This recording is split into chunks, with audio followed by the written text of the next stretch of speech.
Okay.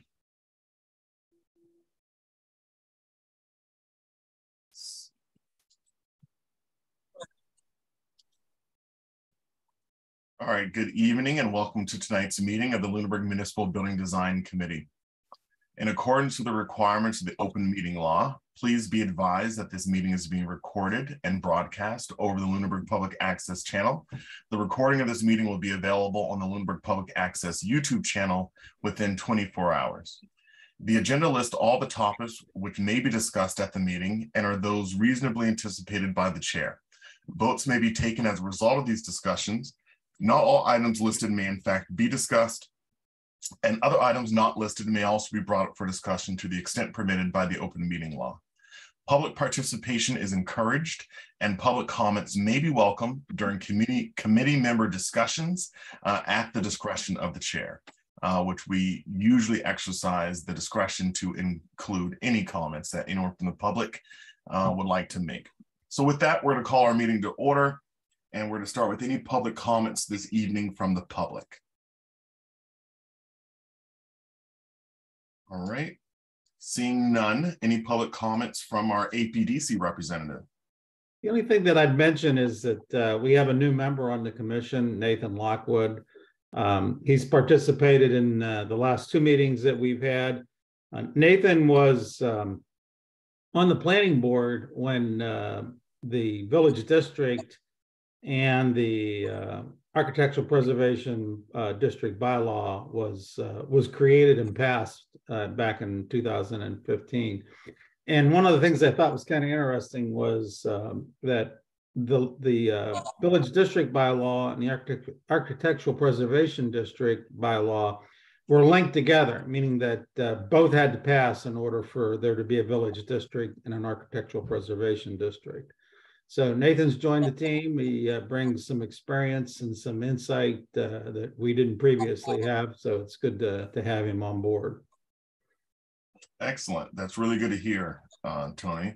And I mean, I was there when he was appointed, but it's good to hear that he's providing those kind of the valuable contribution that I think we had hoped that he would provide to the APDC. That's good to hear.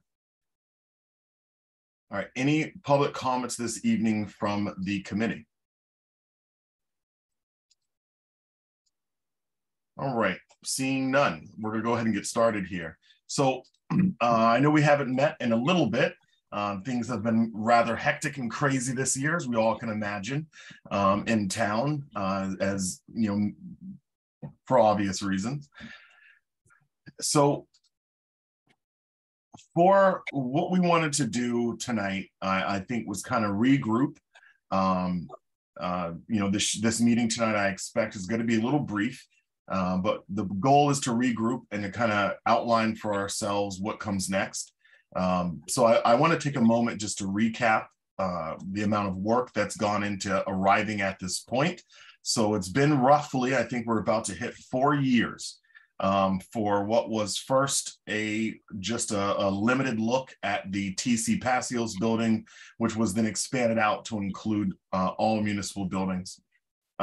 What we identified was a plan to rehabilitate the TC Passios, and in that process, due to the pandemic and the results on the effect of the pandemic on the economy, that we found ourselves with a price escalator literally about 9 months apart, where we had a price estimate of about 23 million that then shot up to about 30 million. I think the feeling on the select board was that a $30 million project was a non-starter for one building, while knowing that there would be additional buildings that needed to get addressed and looked at. And so the goal was to kind of take another look at all of these buildings and try to work on what could be a comprehensive plan to look at what this overall roadmap, this vision, big picture looks like, and then for us to come up with some pragmatic solutions for how we get there. Certainly the select board has a significant role to play in incorporating the feedback that this committee provides.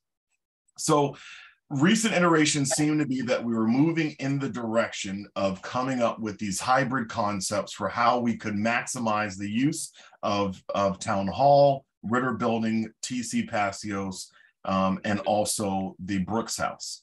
And I think what then occurred was we were kind of in a little bit of a holding pattern, waiting for some funding. And then our town has, hit what is a financial unknown in terms of the impact of the tax assessments that went out this year and for residents, and then also the impact on the town's budget. The town manager indicated that the tax assessment situation has a maximum impact to the town of $1.5 million.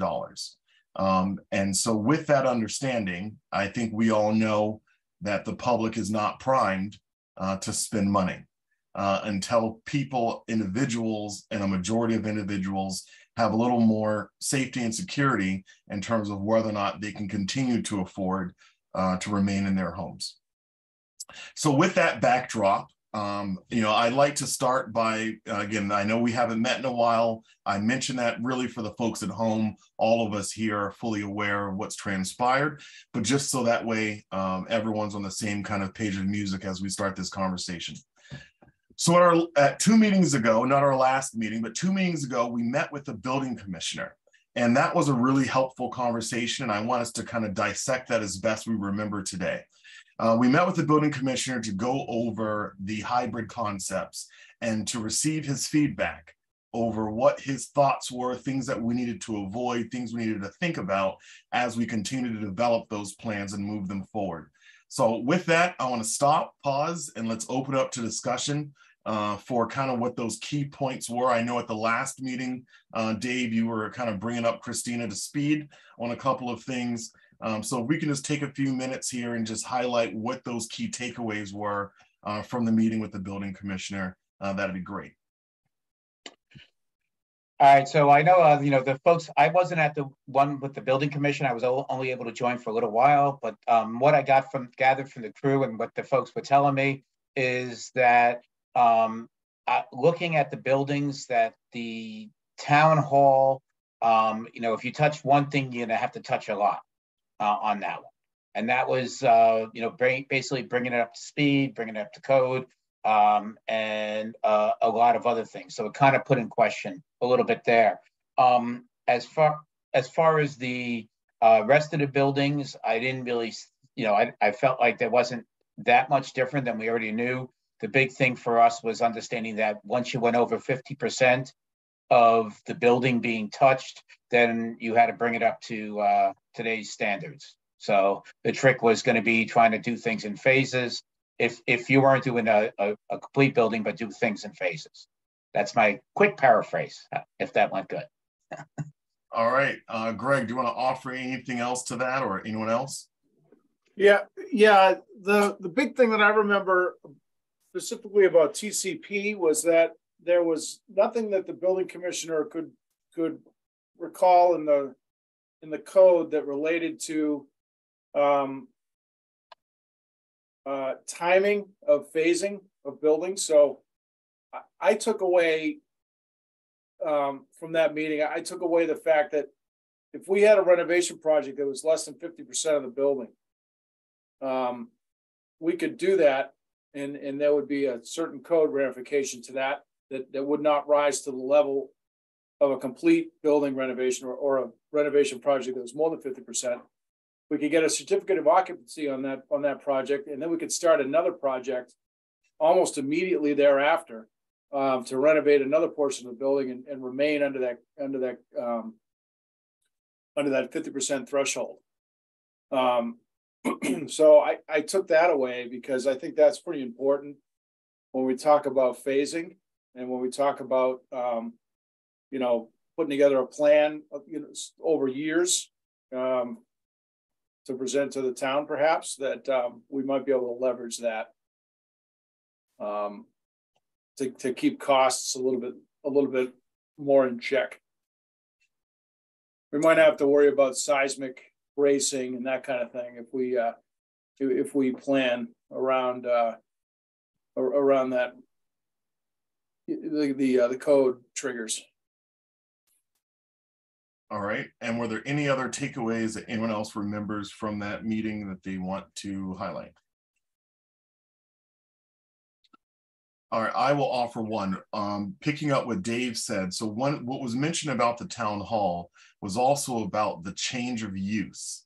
That if we go from being a town hall to being a meeting house, that could be considered or will be considered a change of use. And that also would be another trigger to have to bring the whole building up to the current code.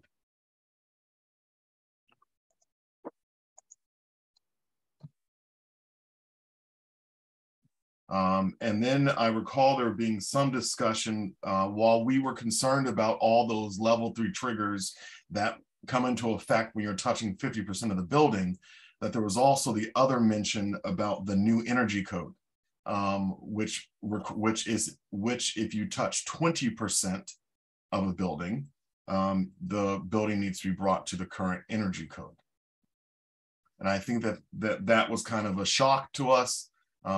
In terms of the whole building, and then also having, I think there's probably still a question there.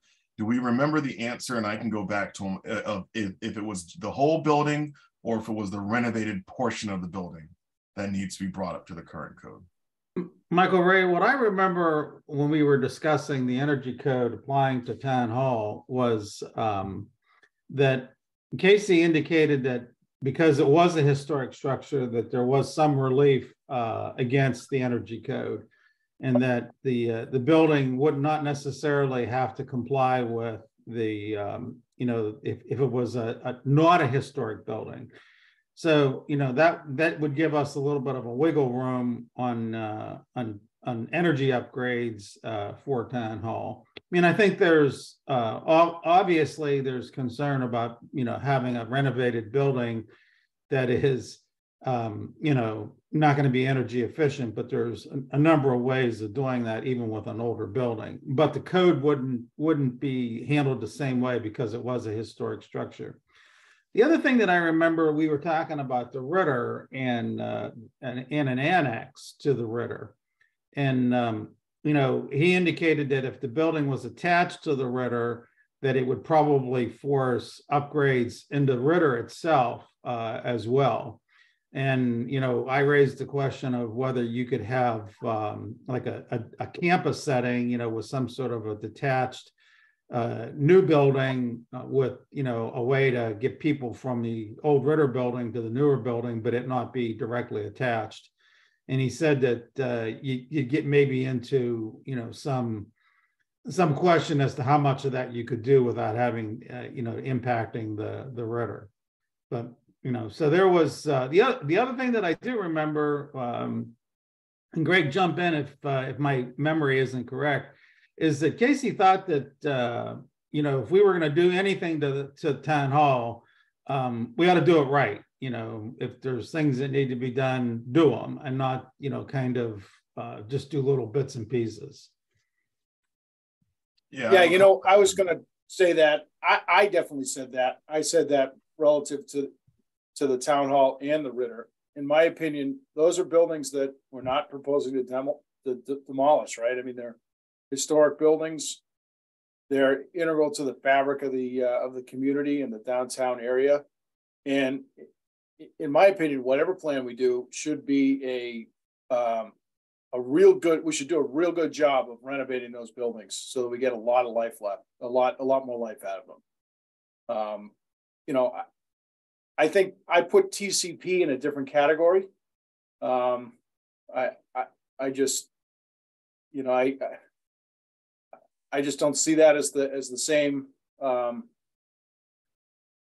same type of building as town hall that's been around for a couple hundred years. And Ritter, I'm not sure when that was built, but early 1900s or late 1800s, I can't remember. And 1909. 1909. Yeah. So I see those buildings as in a different category, and I think we should do a good job renovating them. Yep. All right. Anyone else have any other thoughts on how that meeting went? Okay. I'm going to go ahead and pull up the, if I can find them here. the overall plans that we had for the property. So let me just find those notes.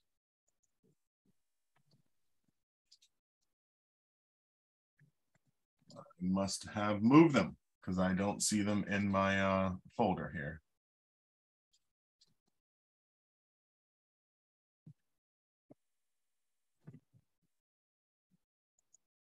One sec. Let me just do a quick search of my drive.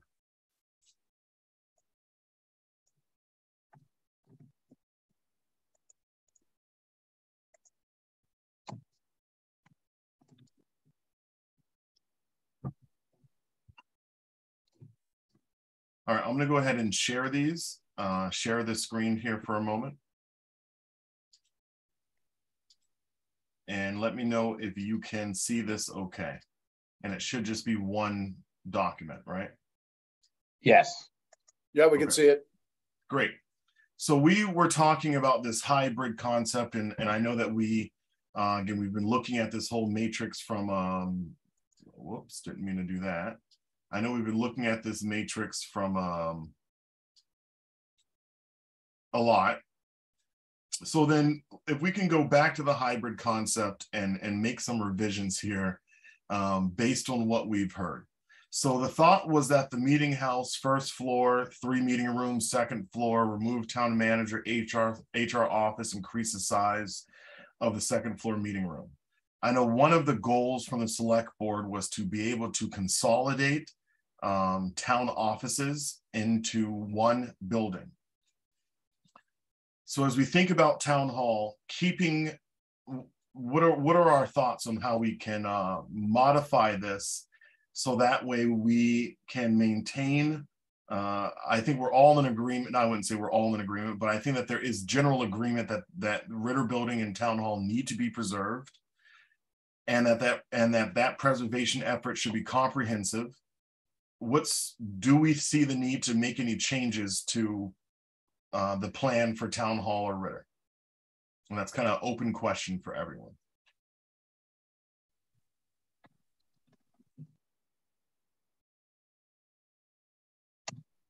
I can, oh, go ahead, Dave, if you wanted to. No, go ahead. I just was. So I mean, I continue to really like the idea of, sorry, my video's off. I'll apologize for that. I continue to really like the idea that we have for those 2 buildings. I mean, I think the meeting house idea for Town Hall is a real good idea. It addresses a need. I mean, I get we may want to have some meeting space inside town offices, but I just think it would be it could be a great use of that building. It's kind of historically been used that way. I think you could renovate it to function as that as a meeting house, and it could be a real versatile space. And we could do a good job at it. We could really upgrade the structures and the systems of that building and do a real nice job.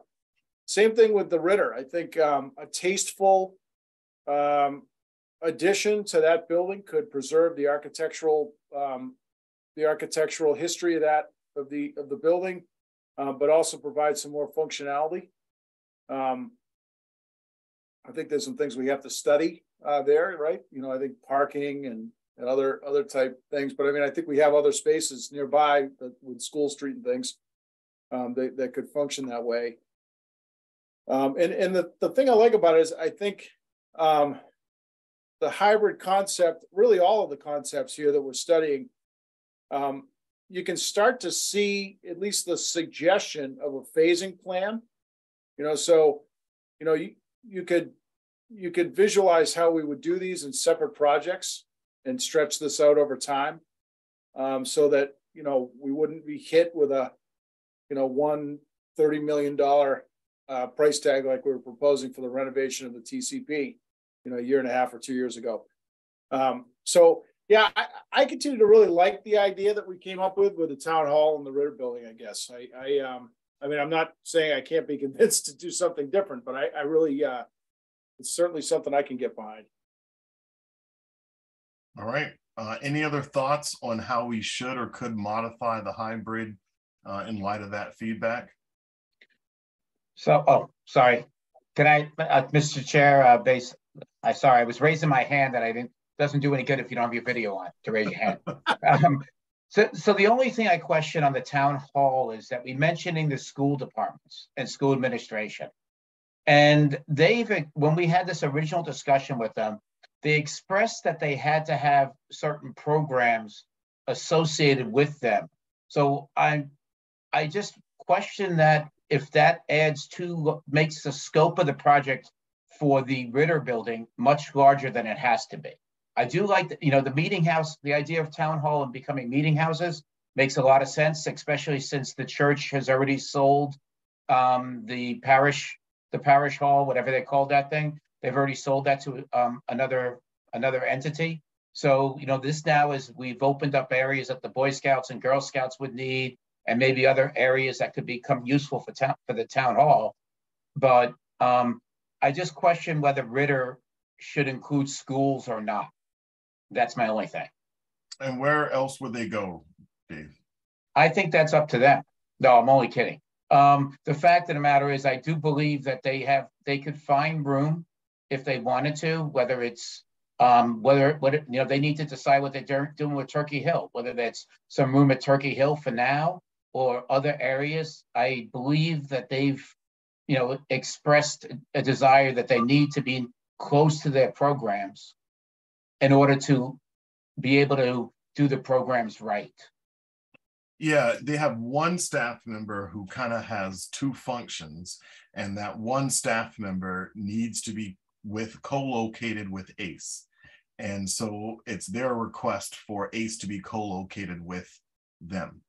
And that has proven to be a challenge. It has, for sure. I believe that we're doing a lot to accommodate ACE. And I'm not saying anything against ACE, but I believe that we're doing a lot to accommodate ACE. That to me, when you went through the TAP A reports and they showed the annex for the Ritter building, it was extremely modest and it was just for the town offices. And I do believe one of the original things of this charter for this group was to get town offices together. And the rest of it was all gravy. And I think I'd like to keep that scope more than anything and keep the cost to as minimum as possible. I guess, my feeling is I believe that the schools need to figure out what they're going to do before I can almost put anything to the people in this town. When it comes to Turkey Hill and things of that sort. Yeah, Brian, would you like to respond to that? Yeah, so I think a couple of challenges is there is no space right now in the school. So that means that we are going to have to pay, as a town, we're going to have to pay the full cost of building school offices, building a new ACE program, where if it is in the Ritter building, it's not a brand new cost. So I think that's helpful. Also, in regards to the hybrid, I know we did get some feedback from the school committee that with Brooks House, that there was interest in having some of the youth programs use the Brooks House. And I think that is a big sell for the town, because it doesn't seem like it's going to get demolished. It doesn't seem like it's going to get sold. And I think the town wants to know what's going to happen with the building. So the fact that we can get programming in there, that it's close to the schools, that it's close to the library, I think that's going to be a selling point. And the fact that it's going to, that program is going to have a home. So I think that's a big one too for the families. But I think it makes sense. The town manager, I know, wants the school offices together with the town offices. And I think it's a little frustrating to have the ACE program have to take up space, but I don't think it's going to be a large space for them. And I think it keeps all the offices and the administrators together. And that it is at a minimal cost rather than building at a new school. Now, Brian, one of the challenges with the Brooks House is that school programming and school needs have additional building requirements than everything else. And so, bringing up the Brooks House to be able to accommodate school programs I think that's a cost that we're definitely going to have to do some comparative analysis on. Yes, I would be interested in that too, because this isn't necessarily a school program either. It is a younger age group that it's not part of the school. So that would Are be. you referring? Are you talking about the community links? Community link. Okay. So it's not necessarily like the ACE program that falls under the school. All right.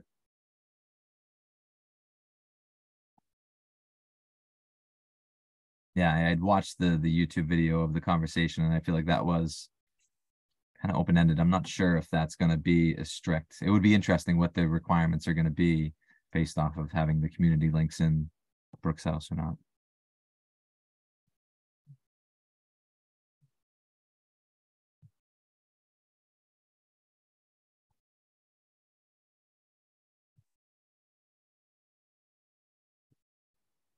Okay.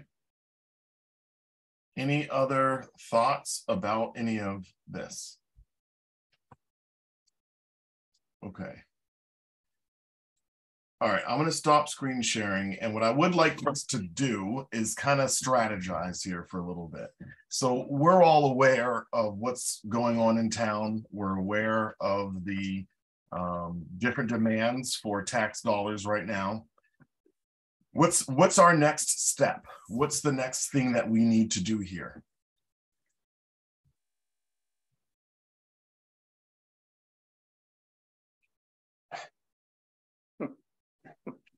Nobody speak at once. I believe that's the most difficult question, and that's what I kind of alluded to is, unfortunately, I'm not sure what people's pain point's going to be right now. For anything. Sure what people's what is going to be right now? How much people's tolerances are going to be for anything now. Yeah. I mean, it's unfortunate, because I do believe something should happen, and we have a great opportunity before things even rise higher in cost. But I just worry about that. Yeah, well, we definitely missed the train that was offering money at the historic low interest rates. Now we are back to early 90s, late 80s in terms of interest rates we're seeing now. So, yeah, I think. I mean, are you asking what the next step is for this committee? Like, what's our next task? Yeah. Yeah. So I think. I think we need to settle on a concept, and I think we're pretty much there. And then I think we need to map out how we get from where we are now to there. And I think we with the transitions and all that stuff that goes into it, I think we need to just figure out, okay, step one in this process is going to be this. Step two in this process is going to be this. Step three, step four. I don't know how many steps there are going to be. Maybe there's 4 to 6 steps. I don't know. And then I think we need to figure out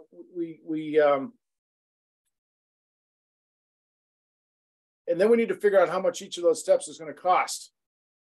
And I'm not sure we can do that in-house. We might have to determine. We may need to ask at some point for some additional support for determining how much that stuff's going to cost. But I think that we need to roadmap this and come up with a sort of a step, his first step, his second step. And this is, how we're going to get from point A, from where we are now to where we think the hybrid concept would have us in X number of years, and kind of map that out.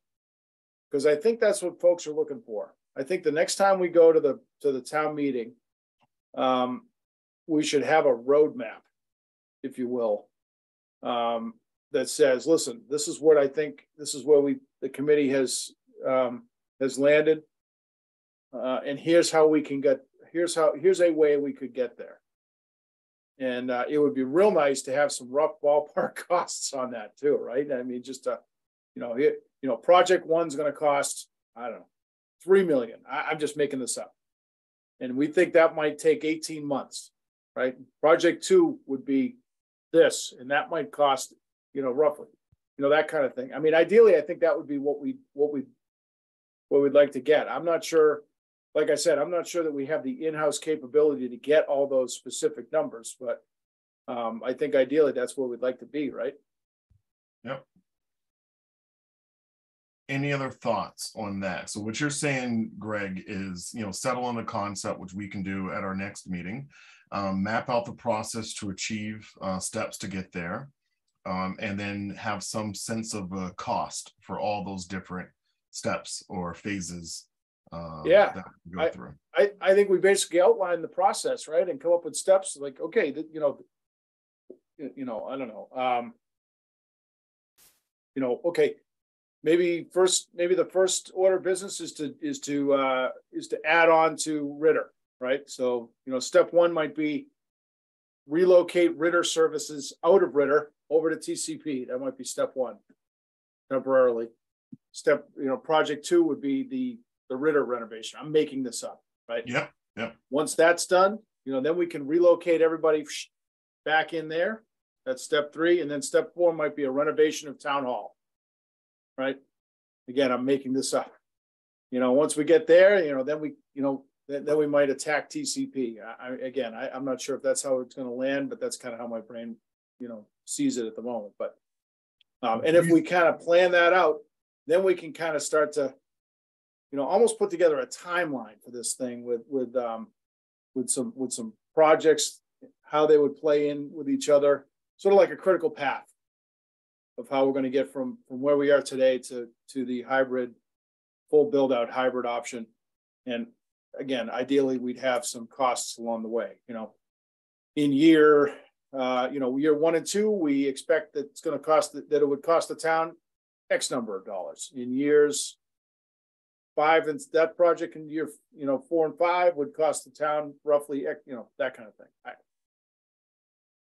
And if we get some buy-in at that level, then maybe we can start drilling down and start to come up with some more specific, maybe we get authorization to do project 1, and then we go, and we start getting real serious and get some, start launching into some real, a build type project, building type project. But until we have it in general, until we have a roadmap, I just really feel like the appetite at town meeting for sort of not having an overarching plan for this is just really low. Like, people really want to see where are we going to go. And you know what? At the end of the day, we might still argue about it and not come up with a resolution. But I just feel like going back with just a piecemeal thing, we just isn't going to work. I think we need to really walk people through. Yeah, Greg, I think Brian's itching to say something. I think it is challenging, like Dave said, that it is. I feel like you need the numbers, and you got to hire somebody, and you got to pay the money to get somebody to crunch the numbers and to actually present the numbers to the town, and then to have the town pay the money for the engineering, but then and the design, but then after that to pay the big ticket. It's going to be a hard sell, but I think that's our next step. Is literally we need to get the numbers, and we have to have that full plan of what we're doing with every building, and a timeline associated definitely will help. We might be able to do some real, sorry to interrupt, Michael Ray. Like we've done a ton of studies now, that have come up with a per square foot cost of renovating and new builds, and we might be able to at least get some rough order magnitude in-house, right? We might be able to just apply like, okay, I can't remember what they were saying. Was it $500 a square foot or $400, whatever the new normal is for municipal buildings in this climate? We could probably just apply those things and then do some accelerated, like apply some time accelerators, some inflation numbers for future years, and we could make some reasonable, like, rough order magnitude guesses. We may choose that we may decide we don't want to do that because it's too risky, but it seems to me we have a ton of data from all the studies that we've done through the years, and we may be able to at least do some sort of I want to call it napkin sketch because we're trying to be a little bit better than napkin sketch at this point. But I'm just saying we may be able to get some rough order magnitude costs, at least to get people's, minds around the scope of what we're talking about. I don't know. That's Greg, I think that you presented great ideas. Tony? I think that for a guy who hasn't been part of this process for 4 years, I'm not convinced that we've really communicated the need to spend money from the citizens on facilities. I think that we may need to step back a bit and say, what's the number one facility need that the town's trying to solve here? My exposure to this process is that there was this building called TC Passios, and it provided an opportunity because it had empty space to do something in the way of facilities. We had an old building for town hall, we had a repurposed library building in Ritter, and we have this empty school building. Like, how can we use that to satisfy facility needs? But then we got this big fat bill, and I think that we need to step back and say, what's our real facility need here? Now, if we're going to save Ritter and we're going to save Town Hall, they have significant maintenance needs that were addressed in the Vertex report that was published in 2018. And that was 5 years ago. And, we still haven't addressed much, if any, of those facility needs that were identified, or maintenance needs that were identified by Vertex.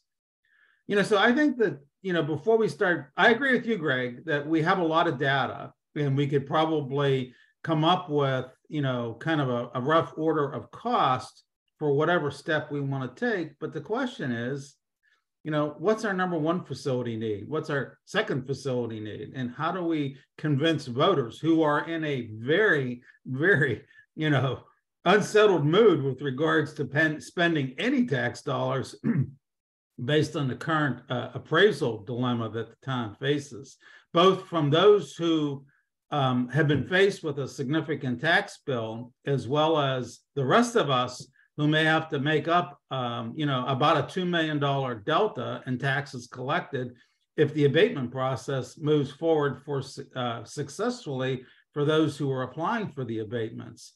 I think that, that identifying the need is the number one issue from my perspective.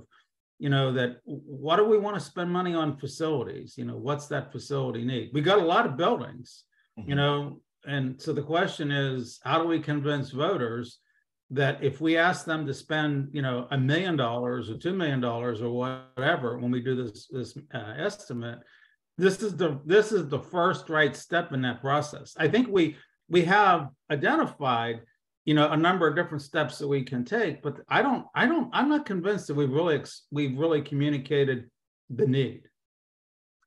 Yeah, I want to ask Matt if he wants to offer anything there, but I just want to correct one thing, Tony, and I hate to do this, but you had mentioned a potential $2 million delta, and I just want to correct that to say that the worst case scenario what the town manager put out related to that was 1.5 million. Okay. And that would be assuming that everyone's values in fiscal year 23 were completely wrong, and that the values in fiscal year 22 were completely right, and that everyone would get reverted back to fiscal year 22 values. I stand corrected, but the point that I was trying I know what you meant. There's a lot of angst right now for those who've been given a big fat tax bill, and a huge sense of uncertainty as to how that's going to get resolved, which will impact everybody else. It will, for sure. Yeah. Matt? Yeah, there's a lot of angst. Excuse me, I'm sorry. There is a lot of angst everywhere about a lot of things right now, and it hasn't changed in the last few decades. And another thing that hasn't changed is this is the 4th year of this group, and this group was after a few-year hiatus of the previous 7-year-long building reuse group, and I'm really sick of this merry-go-round. We just keep going around in circles. We spent probably close to or over $1 million in the last 11 years on studies and breakdowns and cost estimates. If 11 years ago we'd put $1 million into the TCP, we wouldn't have a problem right now, probably. We could probably have brought it right up to code. What I'm suggesting, a long diatribe, that we stop putting dollar figures at town meeting and we start putting ideals. Ideas, what do we need? What do we want? We've got the TAP A study. We've got the TAP A, I think, had 5 options. We've got 4 options and a hybrid. Why don't we just get off the pot and make a decision on a direction that the town thinks that we should go, and then focus on that. Stop adding and subtracting and, oh, what about this? What about that? We have gone around in circles multiple times, and we've got these 5 buildings, and we've got studies upon studies upon studies. All the dollar figures that we've spent money on are useless at this point because it keeps changing. The interest rates change, the cost of materials, the cost of the labor, and the other thing is we were worried about segmentation of projects to stay under these thresholds that the state or whoever sets these things says that, well, if you do this, then you have to spend that. So, well, I've all this time been in favor of phasing, segmenting, keeping costs down, getting done at the time what you can do for the money that you have available that year, move on to the next year. These big projects, and then the last thing I'm going to say is I don't remember exactly how the process went, but when we were looking to tear down the old high school and we were looking to build a new high school, I remember numbers 20 million, 30 million getting thrown around, and then we got involved with MSBA. And then everybody said, oh, $72 million, let's do that. All right, so there's my experience for the taste of this town for spending money. And I'm done. Thank you. Thanks, Matt. You know, I want to respond to Mr. Scullambrini as well and your comments. You know, this does feel in some ways like a merry-go-round. I'm really hoping that we can move this ball forward. I mean, we do have some challenges, and I think, and I know that we've been looking at Brian a lot in the school committee, because that is in my opinion, that is the largest challenge. You know, people have a lot of care and love for their children. And while we cannot agree on many things, we tend to agree that kids should have great opportunities to have the life that they want to have. And so we continue to invest money in schools and school-related activities, and we don't invest money in other facilities on that scale. It is, you know, luckily we have a school committee right now that says, look, we're going to wait our turn. We're going to wait in line. Turkey Hill comes after this project is passed. That to me is a lot of success because, you know, typically we need a new school every 10 or 15 years, which then stops the ability to do anything else in that meantime because the focus is we're going to build that school. That's a foregone conclusion. So all other things need to kind of fit in their place. But to Tony's point, you know, I think the challenge that we have with TC Passios is that, you know, when that building, some things that happen in town, as I've learned, are politics, and they're pure politics. Moving the TC Passios onto the town's budget and off the school budget increased capacity in the school budget for sure. But it did not actually stop the schools from using the building. They've never actually turned that building over to the town. They just turned the expense over to the town. And and all of this is the town. So when I say town, I'm referring to non-school everything else. And then because you know, select board, town manager manage that portion of the budget. School committee manages fully their own budget. It is a challenge. You know, working with the school department. Working with the superintendent, not saying that it's a challenge, but they're challenged by their population, by the demands and needs of their population, by a budget that's only going to go up 2.5% for the most part in any given year, and by what they're saying is substantial increases in services. that's the emotional political backdrop, in my opinion, of a lot of this, is knowing that we have to be mindful that the moment we start interfering or start negatively affecting the taxpayers' belief that their kids are in the best school system around, I think we lose support for any other project. And it makes it challenging. It makes it challenging. So we have a window of opportunity because of the viewpoint from the schools, their support for this need. We do have a bit of a pause on Turkey Hill. Yes, there's going to be immediate facility needs to get that building to that point. But we can't ignore the reality that TC Pass Hills, the majority of those uses moved over from the schools into that building after that building was vacated. And we have been met with a lot of resistance from the school committee and the superintendent on any suggestion to bring those services back into those buildings. I think that they provided a very articulate argument. Nonetheless, my preference certainly would be that the school programs find some space in the existing schools that while not ideal, cafeterias could work for a period of time. And it allows us to get more time to get to where we need to be. But that is in our town, the culture of Lunenburg, our focus on education, that is always number one, that is always a priority. I'm not saying necessarily that it should not be the priority, but I am saying that it becomes very challenging, a challenging environment to get anything else done when it comes to significant capital costs. So, we are increasing our budget capacity over these years as things come off. The hardship is just the market conditions. Interest rates today are 7.25%. No one's borrowing today. We also have a growing senior population in town, which is positive in all ways. People are living longer lives. It's a great thing. The other side of that is that you have a lot of people who are on fixed incomes who cannot afford to do anything that's above and beyond kind of what they're already budgeting for. So adding another, $500 a year to everyone's tax bills for the next 20 years, there's going to be guaranteed lack of support.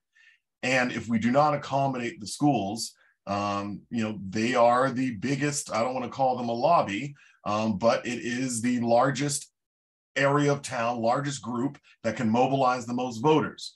And so if the school committee is not on board, I don't believe we can do much of anything. That we need their buy-in, we need their support.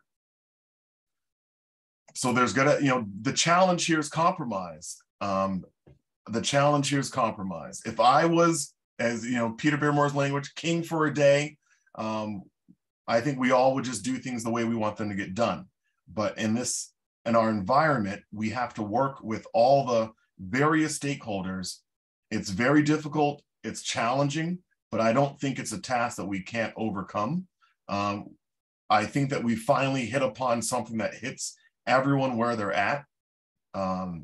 It's not perfect, but I think we can't let perfection get in the way of progress. All right, soapbox pushed to the side. Greg, I hear you. I think that as a next step, I would like to work at our next meeting on just that, on figuring out this roadmap, going to the town. I think that we have something that has buy-in across the board. We have the support from the school committee, majority support from the school committee on this, select board support. We have planning board, I think, has vocalized some initial interest. I know that I owe you guys a follow-up appointment. And I think the public at large also seems to have some interest.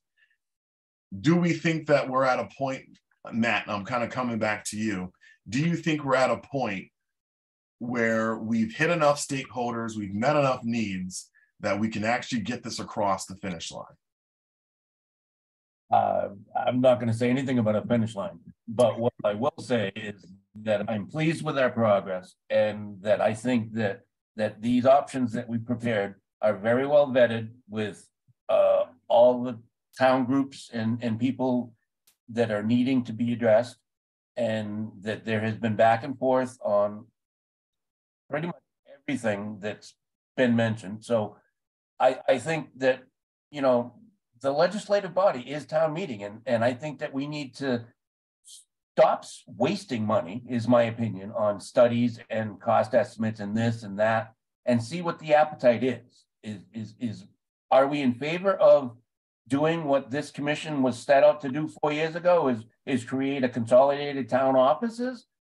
Or are we going to continue to pander to other groups? Or are we going to try to include everybody? Are we going to try to be inclusive? Or are we going to try to be political? I mean, this, at the end of the day, this should not be political. I mean, this at the end of the day, there are people with the taxpayers that have kids. There are taxpayers that don't have kids. There are taxpayers whose kids have aged out of school. We're all paying for what we've done in the past, still right now, through our tax bills. This Mickey Mouse crap that's going on with the assessment is ridiculous. I would be devastated, honestly. And so that's going to impact a lot of people personally and pretty much entirely. In general, as a body, I think we need to hear from the town what desire they have to move in a direction, rather than saying, well, you got these options and we've spent a whole bunch of money to find out that they're going to cost this much and you're not going to like any of them. I guess that's my answer to your question. All right. Well, I think that anyone want to offer anything else? I think as a next step for our next meeting, Matt, what I think that we should, how we should get to where we need to be at is, I think that we have, for the most part, done the most that we can do.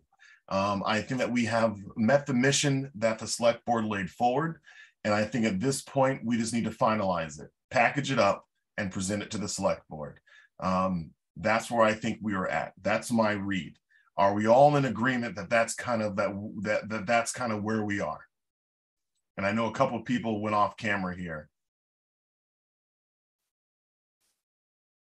We're Yes. in agreement there, in agreement Yes. there, in agreement from that, in agreement. That's from what I Brian, think. In agreement from Tony on that. All right. So let's go ahead real quick and look at our calendars. Because, you know, when we came up with this first and third schedule, I think we did not think about how many Monday holidays fall on the first or third. So, you know, we ran into this issue in January, in February, and we're going to run into it again in this month too, going into April. So we have a meeting scheduled for the first Monday in April. And then I think we could package this all up then, and then reach out to the select board and schedule that meeting. Which, since I do the scheduling for the select board, that won't be too hard.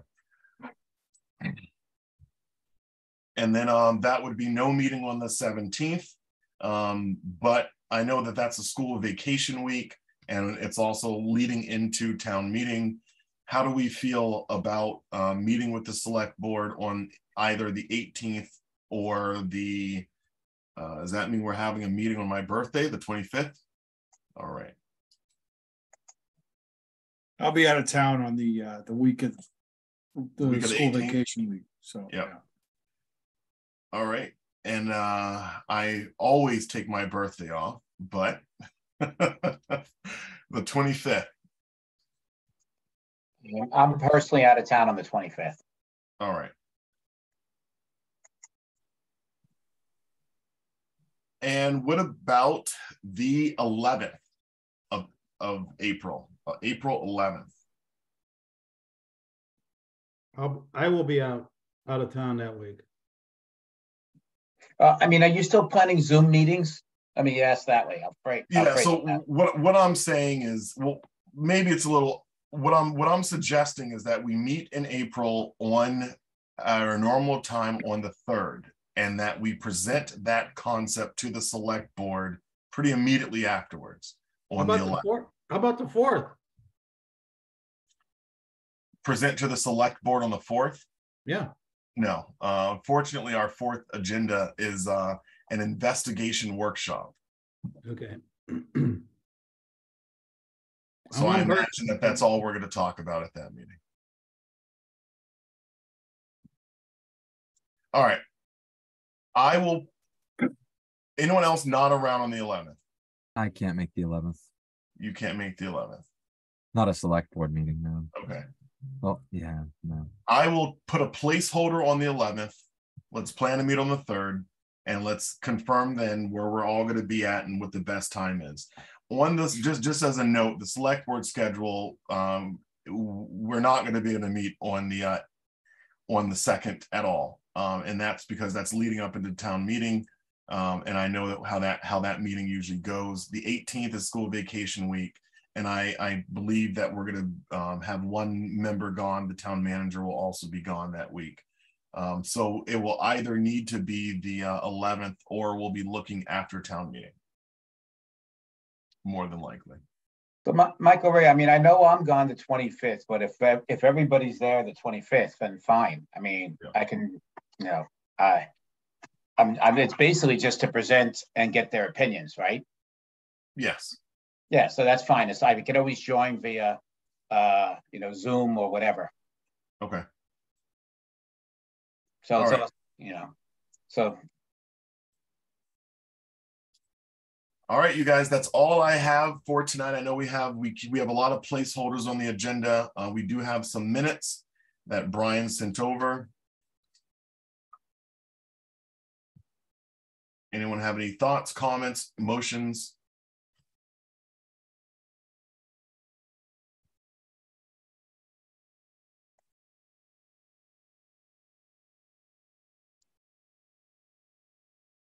Thoughts, comments, motions? I confess I have not had a chance to review those minutes. So all right. Brian, I know they came in recently, so why don't we remember to approve them at our next meeting? Sure. All right. Okay, has any of the final thing real quick on our agenda, has anyone had any communication from anyone from the public, any new information about buildings? I know, again, this whole year, the focus has been on everyone's tax bills. But any conversation about buildings, anything you're hearing around town? I did have one conversation with a citizen, and they brought up a good point about the gym space, the lack of gym space lately in the towns. And really, one factor that they brought up, which was really important, was that the middle high school was built as a middle high school, but many towns have separate middle schools and high schools where the middle school has their own gym. And I think the fact that we have our middle high school together with one gym, that was a huge factor in limiting the amount of gym space that the town has to offer. Thank you, Brian. I've heard that too. I also heard that it's like 43% of the student body population participates in sports. I may have been a higher number than that, but.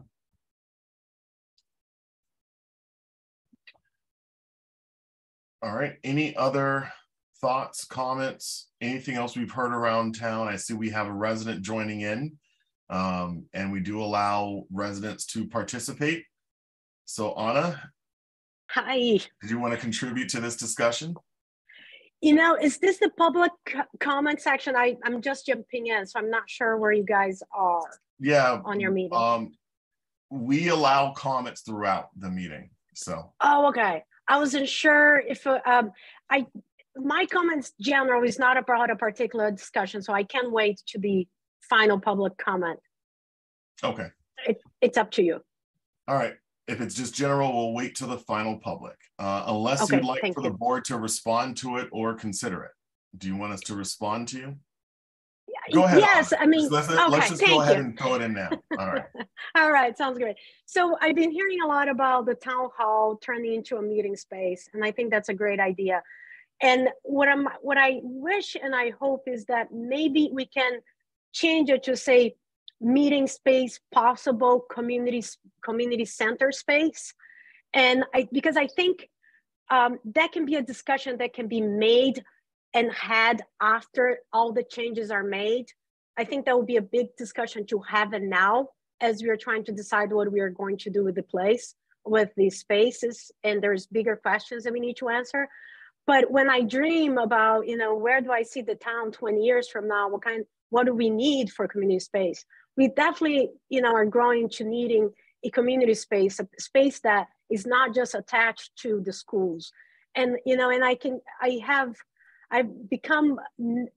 I've learned a lot about community spaces around our area.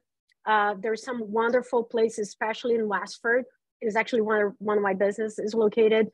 And they actually operate out of 3 different, their community centers operate out of 2 or 3 spaces owned by the town.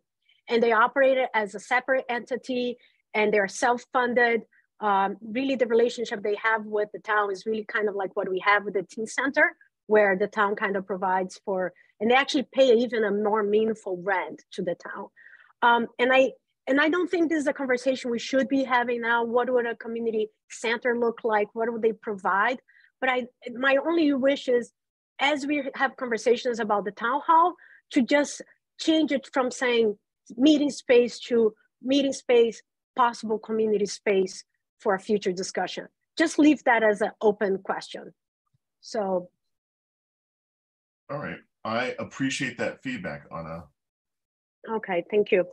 All right, thank you.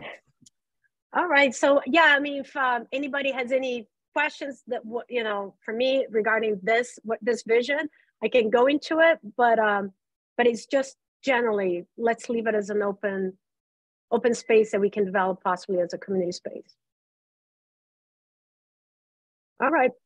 All right. Thank you, Mike Ray, for making this available. Yeah, thank you. Always welcome to come. We always like it when the public shows up. I appreciate that. So I'm going to keep watching you guys on Facebook. So I'm going to go. All right. Thank you. Thank you. Okay. Always good when residents are tuning in and chime in. All right. So anyone else hearing anything else around town? I thought, Greg, you were about to say something. You or David were going to say something there. No? Okay. No, I didn't have anything to add. Thanks. All right, next meeting is on April the 3rd, 6 p.m. We will be discussing this roadmap, and then we will be outlining when to present for the select board. I should have a better idea of that schedule. Good. Anyone have any other comments to make before we go into public comments? Public comments. Any public comments this evening from the public? Any public comments from our APDC representative, Mr. Scullin-Brini? Nope. And from the board? I'll take this opportunity to mention something, if I may. So Anna brought up a good point, was the looking forward, town vision, whatnot, and it reminded me that planning board is just getting into the master planning. We just interviewed 3 companies to do our master plan for us. Yeah, 1.5 to 2 year process. And it's supposed to give us a roadmap for the next 10 years. It's supposed to be updated every 10 years, but this is where the 10-year roadmap for the town is specified by the Mass General laws to come up through the planning board in the master planning process. And I'd just like to mention that is coming up to in the next couple of years. We're going to have opportunity to choose paths that may help avoid repetitious groups like this going on for decades. That's it. Matt, how long is the process? How long will it be before you select somebody? And how long is the the statement of work performance period? Well, my understanding is we interviewed them 2 meetings ago. We filled out ratings of some sort last meeting, and I expect that we're gonna see the bids, and I think that at our next meeting, I think we'll choose the vendor, and it's expected to be 1.5 to 2 year process. I couldn't agree with you more. that, you know, the planning process ought to drive groups like us out of business. That is, you know, I love a plan. And, you know, it's really critical that if you're going to spend money to do a plan, you ought to be spending money to implement that plan and not have freelance groups like this one in place. Couldn't agree with you more. Yep. It's not short money either. I believe it's 150,000. Right. Yep. Thank All you. right. Any other public comments this evening? Thank you for that, Matt. Any other public comments? All right, seeing none, is there a motion to adjourn? So moved. Second. All right, motion and a second. This is a roll call vote. I'll just go by the order I'm looking at everyone. Mr. Roy. Aye. Mr. Allison. Aye. Mr. Scullin-Brini. Aye. Mr. Black. Aye. Mr. Leighton. Aye. And an aye for myself. All right, it is 7:09. We are adjourned. Again, we will see each other in about 2 more weeks on the 3rd, 6 p.m. Zoom meeting. Hope you guys have a wonderful evening. Stay well, and we'll see each other soon. Okay, thanks for your help. Good night. Bye, everybody. Aye.